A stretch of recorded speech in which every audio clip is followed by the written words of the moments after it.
Bonjour Leslie. Bonjour Sidonie. Alors, Leslie, est-ce que s'il te plaît, tu peux te présenter en quelques mots? Oui, avec plaisir. Donc, je m'appelle Leslie, j'ai 43 ans bientôt. Je suis maman d'une petite fille de 7 ans et je suis énergéticienne et accompagnante spirituelle. Alors, est-ce que tu peux nous dire un petit peu de quoi il retourne? Énergéticienne, ça veut dire quoi exactement? Est-ce que ça touche aux énergies, c'est ça? Oui, tout à fait. Donc, ça touche aux énergies humaines, donc tout ce qui constitue notre aura. Donc, ça va être les différents chakras, les chakras primaires, ce qu'on appelle les 7 principaux chakras. Il y a aussi tous les chakras secondaires et tout ce qui constitue notre aura, c'est les différents corps subtils. En fait, on a le corps physique et tout autour, on est un peu comme un oignon avec différentes couches qui ne sont pas perceptibles à l'œil nu, mais en tout cas, on peut parfois les sentir. Donc toi, tu remets tout en place en gros. C'est ça. Moi, je m'occupe de faire le nettoyage, la purification, les soins énergétiques en fait permettent d'augmenter le taux vibratoire pour qu'on se sente plus apaisé et équilibré dans notre quotidien. Mais alors Leslie, c'est magique? C'est-à-dire que, que si ça va pas, on vient de voir et après, ça y est, la vie est belle? Ah, la vie est belle, mais voilà, le but aussi est d'être autonome et il y a différentes façons d'entretenir ces énergies au quotidien. Notamment, une des méthodes que moi j'utilise en tout cas, c'est la méditation. Hein. Ce sont des courtes méditations quotidiennes pour se sentir centré, équilibré, accompagné. Hein, si on est croyant avec des guides, avec des anges, voilà, ou l'univers tout simplement, si on est plus dans le domaine énergétique et non spirituel. Ça fonctionne aussi, en tout cas, de trouver nos propres croyances, notre propre vérité.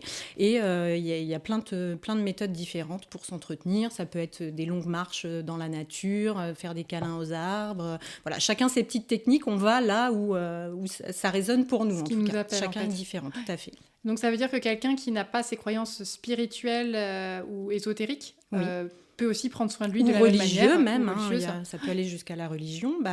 On peut rester dans l'énergétique. Moi, c'est pour ça que je propose deux sortes de soins. Soit un soin énergétique où je m'occupe du taux vibratoire, des chakras et des corps subtils. Soit un soin quantique où là, je vais chercher plus de choses en rapport avec la spiritualité. Ça va être le karmique, les vies antérieures, tout ce qui est émotionnel, tout ce qui est blocage, blessure, voilà. Donc, faut aller, chacun a ses propres croyances, faut se respecter les autres. Donc du coup, moi, je m'adapte aux personnes qui viennent me voir. D'ailleurs, j'en profite pour dire qu'il y a des petites vidéos que tu as fait sur Facebook où tu nous expliques justement les termes de tout ce qui est vie karmique et tout le tralala. Oui. Tu nous expliques avec des mots simples. Moi, la question que j'ai pour toi aujourd'hui, c'est... donc, tu es perchée, avec des guillemets. Je suis ouverte, voilà, on va dire. c'est Ouverte ça. au spirituel. Est-ce que... comment c'est arrivé, en fait? Est-ce que depuis petite, tu avais des capacités? Ou est-ce que c'est du jour au lendemain, pouf, comment t'en es arrivée là? Est-ce que t'es normale, en fait? Oui, j'étais même très cartésienne, pas du tout ouverte à toutes ces choses-là, étant plus jeune. Peut-être que j'avais des ressentis, ou en tout cas ça me faisait peur, donc je devais sûrement bloquer tout ça. Non, je suis arrivée là assez récemment en fait, et c'est surtout mon parcours de vie qui fait que je me suis intéressée à des choses pour comprendre mon fonctionnement.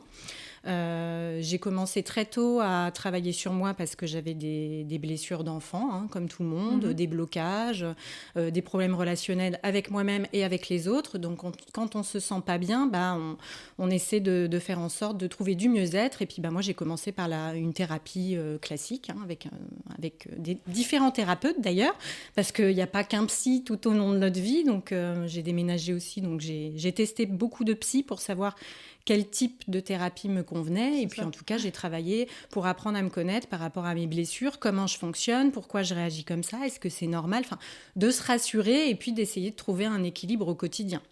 Après, la thérapie, quand on avance dans la vie, on se rend compte qu'il y a des limites aussi. Donc, c'est là qu'on se tourne un petit peu à différentes méthodes. Ça peut être... J'ai fait de l'acupuncture, j'ai fait des médecines alternatives, en fait. Voilà, les médecines alternatives pour voir s'il n'y avait pas quelque chose de plus profond. Pour venir compléter en fait le travail de la psy. En fait. Oui, tout à fait. Et il faut justement voir avec différents professionnels, parce qu'on a chacun notre spécificité. Donc, faut tester en fait. Notre vie, c'est un long test. Et du coup, à cette époque-là, tu n'étais pas du tout dans le milieu spirituel? Non, Qu'est-ce pas que tu du faisais, tout. en fait Moi, j'ai commencé, je travaillais en bijouterie, je suis partie à Paris faire des études. Donc, j'ai fait le cursus classique, le bac. J'ai été un petit peu à la fac, histoire d'avoir des vacances. Je suis restée 3 mois à la fac en psycho. J'étais quand même intéressée par l'être humain, mais psycho sans but de métier. Je me suis dit, bon, j'ai très vite lâché. J'avais toujours de gros problèmes émotionnels, donc du coup, je savais pas trop qui j'étais. Je me cherchais en fait, je savais pas quoi faire. Et puis, j'ai découvert le métier de la bijouterie, que mon oncle qui est joaillier, donc ça aide. Ça t'a influencé ça m'a influencé, mais il habitait dans le centre de la France. Donc moi, j'ai décidé de passer le concours dans le lycée classique à Paris. J'ai été reçue, ils ouvraient une classe pour les personnes qui avaient le bac. Donc je suis restée 3 ans à l'école et après j'ai travaillé 3 ans en joaillerie à Paris. Ça t'a plu ? J'ai adoré, c'était génial, tout ce qui est créatif, artistique, les bijoux. Ça brille en plus. Ça brille, c'est trop bien. Et puis je suis très manuelle, donc ça me permettait en fait de travailler avec mes mains et de déconnecter le mental. Donc ça m'a beaucoup aidée aussi. D'accord. Et quand je suis revenue à Caen, j'ai continué mon travail de bijouterie et puis la vie a fait que on change de voie en fait. Il y a des bâtons dans les roues et on se dit bon ça y est, je suis arrivée à la fin de cette expérience, j'ai besoin de découvrir d'autres choses et puis toujours en fonction de nos épreuves de vie. J'ai eu du mal à avoir une petite fille, donc du coup je me suis plutôt tournée vers un métier axé sur les enfants parce que c'était pas sûr que je réussisse à l'époque à avoir un enfant. Donc voilà, donc ça m'a permis aussi de continuer le travail sur moi. Et puis là, quand on a des épreuves comme ça qui sont assez lourdes, les parcours PMA et autres, on s'ouvre, on essaie d'avoir la foi et on s'ouvre un petit peu au spirituel. Donc sans pour autant avoir de ressenti, je me suis tournée vers les prières, essayer de travailler mon équilibre intérieur pour pouvoir aider mon corps à accueillir un enfant. Donc, tu as pris soin de toi en fait. J'ai pris soin de moi. De toute façon, c'était le but de ma vie, comme j'étais pas bien, c'était de trouver un équilibre. Trouver mon équilibre et puis être heureuse tout simplement. Oui. Et du coup, donc bijoutière, ensuite donc ce travail avec les enfants, c'était en crèche. J'ai fait 3 ans en crèche, où là j'ai commencé à avoir des ressentis. Je commençais à sentir des présences. C'était assez dérangeant et très fatigant surtout. Ça m'a beaucoup perturbée. Je faisais des malaises vagos. Alors j'ai la chance d'avoir une maman qui est médium, elle depuis toute petite, qui est connectée à tout ce monde-là. Donc elle pouvait me rassurer dans ce qu'elle me disait. Et puis je la croyais parce que du coup là je ressentais des choses. Et puis je voyais quand elle faisait des choses que j'allais beaucoup mieux derrière. Donc là, je me suis dit, mais ça existe tout ça en fait. Il y a autre chose que le corps physique finalement. Oui. Okay. Donc voilà, donc ça a commencé à cette période-là. Et puis est venu le confinement. Donc j'ai arrêté la crèche. Je me suis rendu compte que ça m'avait vraiment épuisée, physiquement, psychologiquement, moralement. C'est un métier qui n'est pas évident. Donc, et puis surtout, j'avais ma petite fille. Donc la blessure était un peu guérie. Donc j'ai décidé de démissionner de la crèche et de faire une formation qualifiante. Et j'ai trouvé ce merveilleux métier de gestionnaire de paye, car j'adore les chiffres.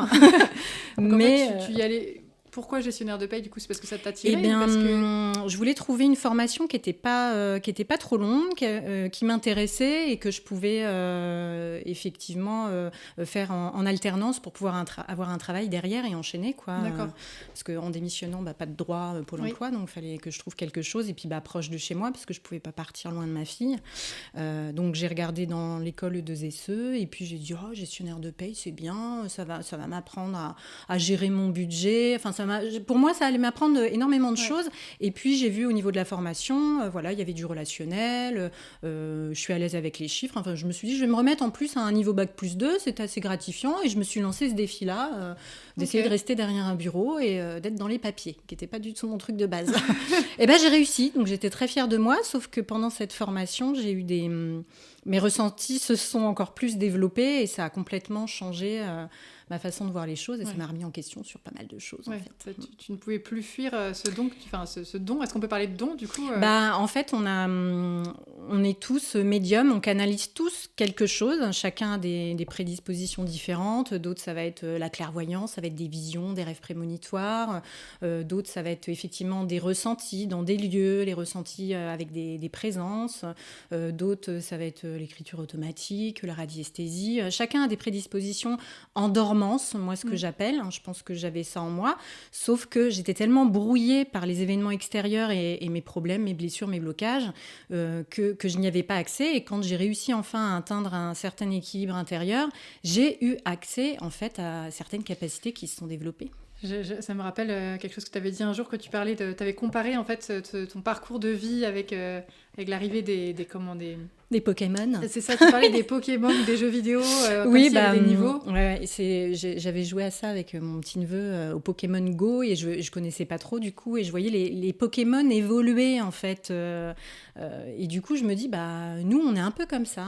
On évolue avec nos épreuves. C'est plutôt bon signe d'avoir des épreuves. D'ailleurs, plus les épreuves sont intenses, plus ce qu'on récupère derrière, si on surmonte tout ça, est du même niveau, mais du côté de la lumière.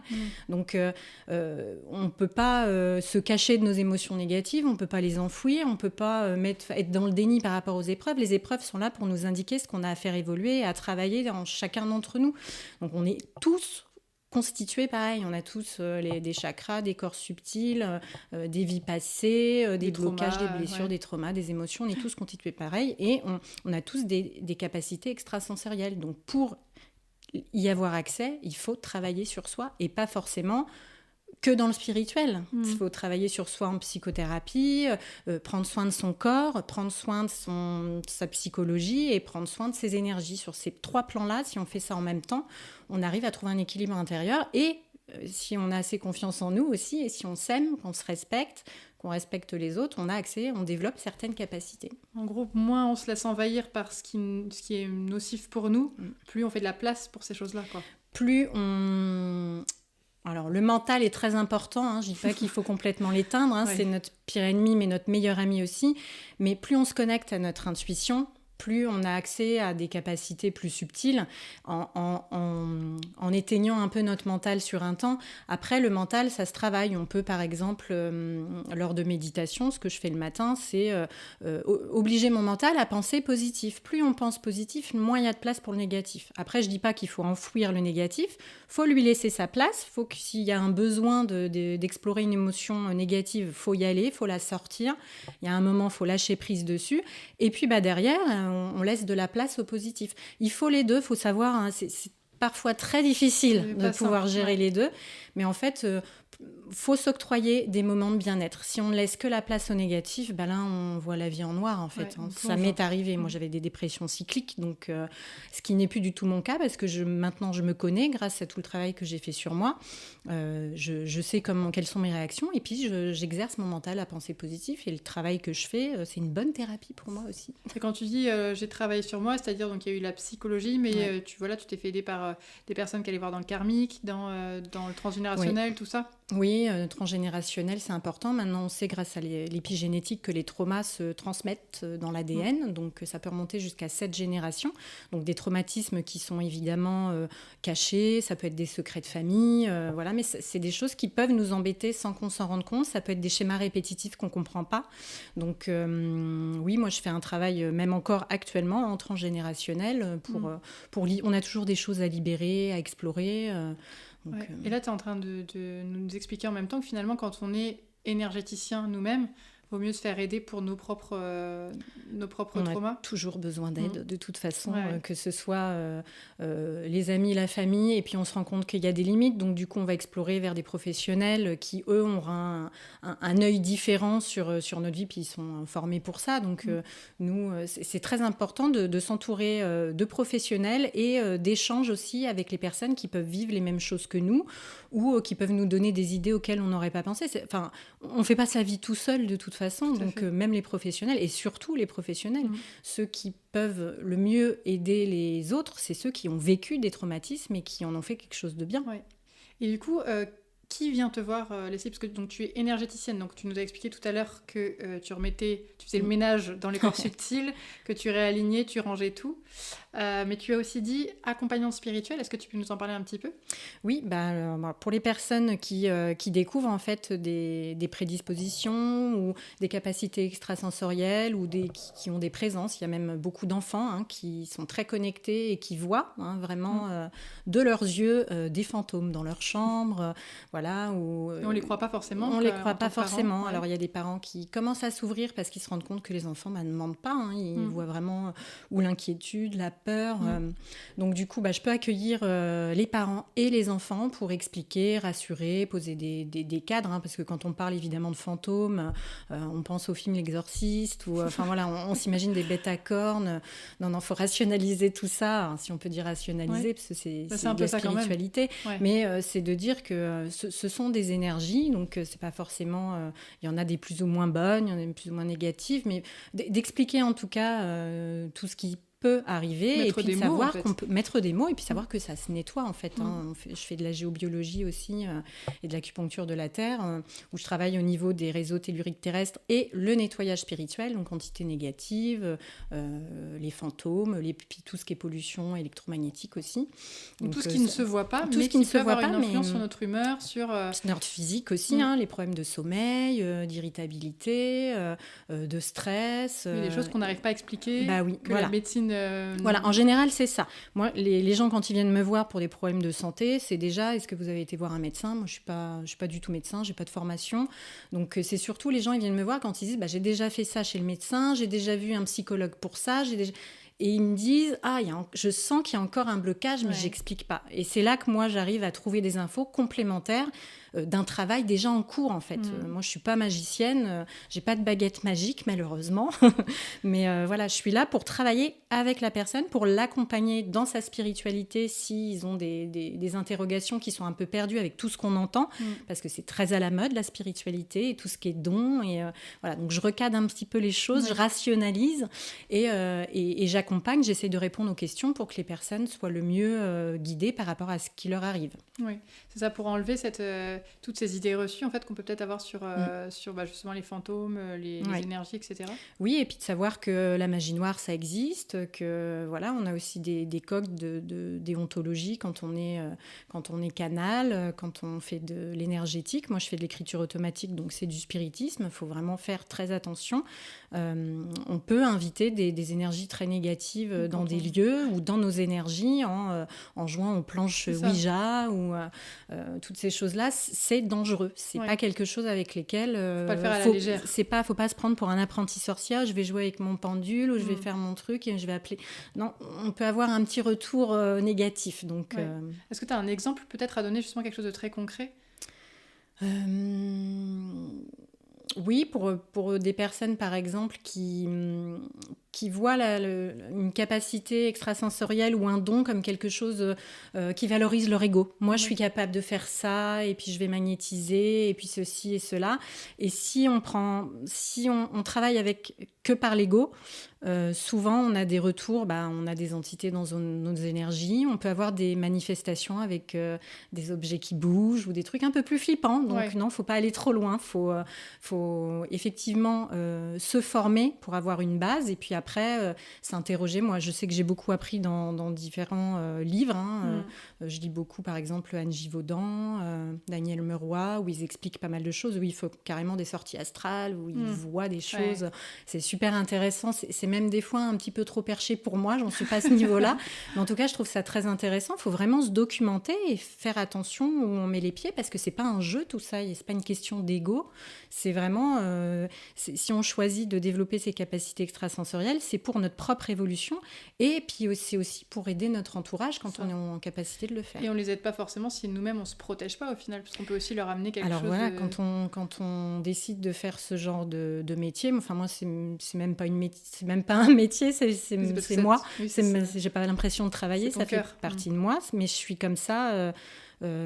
Quasiment au quotidien, c'est-à-dire que je suis impactée dans les lieux s'il y a des mauvaises vibrations. Enfin là, il y a le bon côté et le mauvais côté, donc il faut énormément que je me protège, que je me nettoie, que je fasse attention. Effectivement, si je sens qu'il y a quelque chose qui remonte, un blocage, une blessure, je vais faire ce qu'il faut pour pas que ça prenne trop d'espace, et si ça ressort, c'est qu'il y a quelque chose à travailler. Enfin, je suis vraiment à l'écoute de mon corps, de mon esprit, de mes énergies quotidiennement, sinon je pourrais pas faire ce métier-là et aider les autres à mon tour. D'accord.